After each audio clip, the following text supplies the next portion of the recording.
So we're trying to find this balance at Dodge where you can have performance, have a very good value proposition, and a story of efficiency. Recently, Chrysler invited auto writers to San Francisco to check out a blizzard of new and much improved product.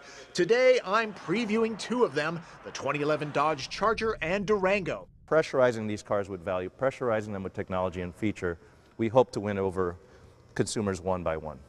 It's going to take time. We're patient. We're not expecting dramatic things. We're just going to claw our way back one car at a time. The folks at Dodge think you'll cross-shop this with Chevy Impala, Ford Taurus, maybe even Nissan Maxima. Guys, if you're thinking about a Honda Accord or maybe even a Toyota Camry, you might want to take a look at this. And really, this car is for guys. That and law enforcement. Rumor has it that the 15% increase in visibility was dictated by those who protect and serve and write speeding tickets. The front end is angrier, the greenhouse a little tamer. There are styling cues that evoke memories of the old models from the 60s. 164 LEDs frame the rear end. It looks killer at night. Available with a 370 horsepower Hemi V8, I'm driving the new Pentastar V6 with 292. This engine replaces two different sixes, both less powerful and fuel efficient. The only tranny is a 5-speed automatic with manual control. Choose rear or all-wheel drive. The 6 is plenty quick. I'll guesstimate that 0 to 60 happens in around 7 seconds. Charger is a full-sized car that handles like it's a segment smaller. An American that feels German. For a large car, Charger is light on its feet.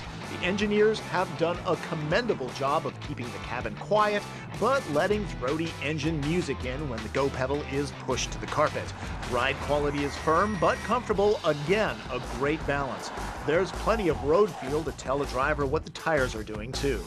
It doesn't take horsepower for Charger to outrun its fiercest nemesis, the plain outgoing interior. Now, soft touch materials, real aluminum panels, and a touchscreen interface impress.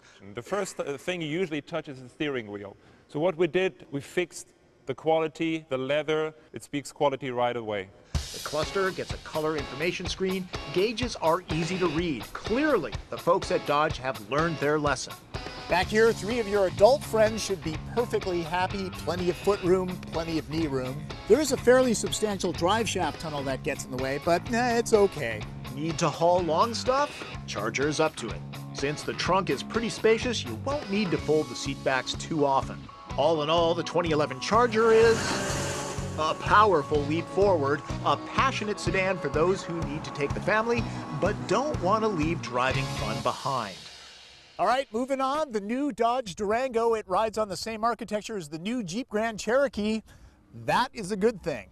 The vehicle's 10 inches longer in overall length, and then it's 5 inches in wheelbase.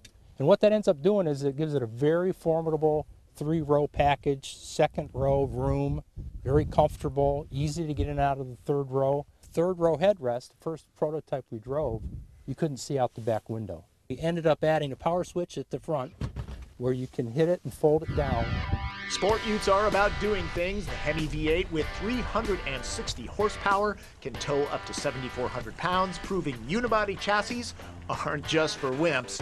A front drive crossover vehicle can't do that. The V6 package can do 6,200 pounds.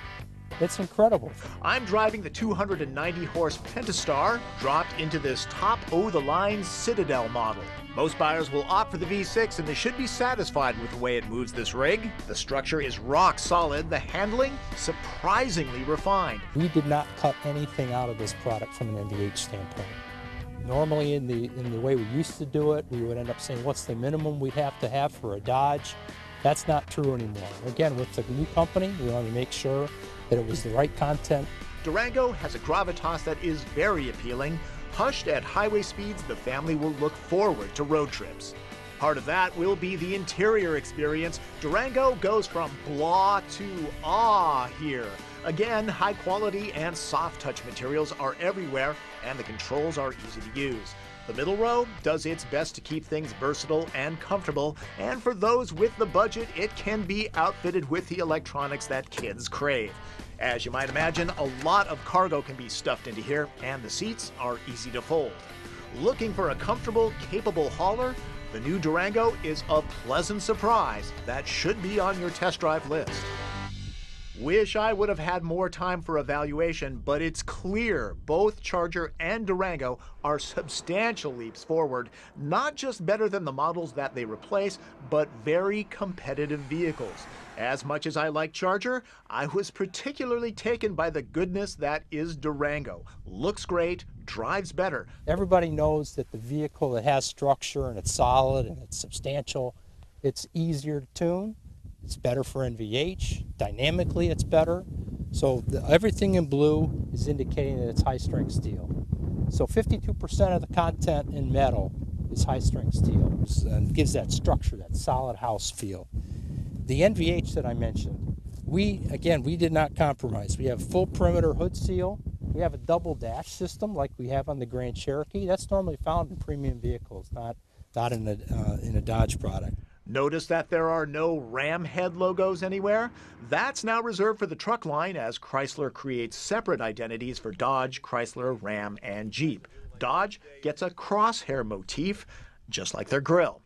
In the case of Dodge, for example, the Grand Cherokee and the Durango couldn't be more different. They drive different. They're different solutions, different types of vehicle for different types of people. This is a really powerful tool that we have as a car company to be able to have these four brands start to be more and more distinct. Dodge showed off other cars too, but with just one day to look at 6 vehicles, I kept my focus on the all-new stuff. That said, for 2011, Challenger gets the Pentastar tuned for 305 horsepower. Grand Caravan gets a serious refresh with that 3.6 liter making 283. Here, it replaces all 3 of the outgoing engines. There's a much nicer interior than the bleak IP that it once had. Avenger gets the Pentastar and a new interior plus a recalibrated suspension. Apparently, the sleeper here is the 2011 Journey. I didn't drive it. Those writers who did say the Pentastar and the new suspension transform this vehicle. The Journey is a great example of an intervention on an existing product that completely changes the vehicle. It's a new car in every way. The way it drives, the way it feels, the way it smells, the way how quiet it is, the interior, everything about it is different. Another huge improvement, a new cabin with soft touch materials and the same gauge cluster found in the other new Dodges. So here we are with a whole lineup of new vehicles with all new interiors. And all of these interiors, there's one I'm actually most proud of. And you should never say that as a dad about your kids, but in this case, about the Journey, that's what it is. We try to do interiors, not only this one, but all of them, that are lasting and are maybe timeless. So what you see in this interior and the other ones, nice sculpture, designed by a human hand and not by a computer, with the idea of less is more.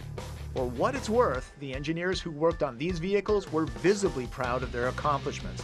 They knew what needed to be done and did a great job of addressing past sins, apparently getting a lot of support from Fiat.